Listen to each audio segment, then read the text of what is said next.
Hello and welcome to your next challenge, flip the boolean.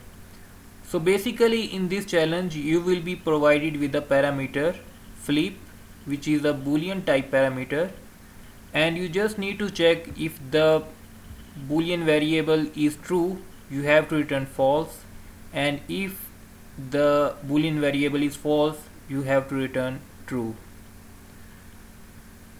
So in Swift 5.0 we used exclamation mark for flipping the bool value.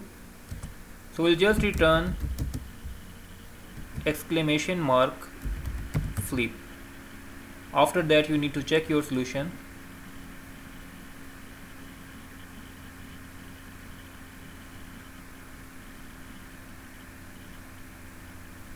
So your solution is correct. There is another method to do it. You need to check if flip is equal to true question mark. If the boolean function is already true, then you have to return false, and if it is not true, then you have to return true. So basically it is checking the condition flip is equal to true. If it is true, return false, and if it is not true, then you have to return true.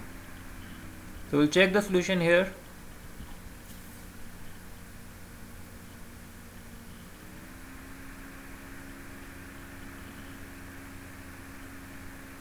So our solution is correct.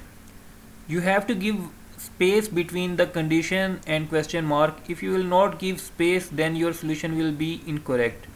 Let's try again. We'll remove the space and we'll check the solution again.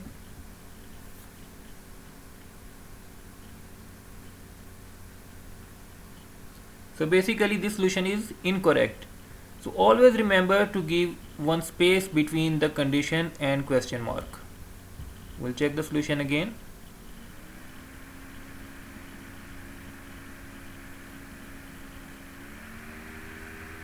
So our solution is correct. Thank you so much, and I'll see you in next lecture.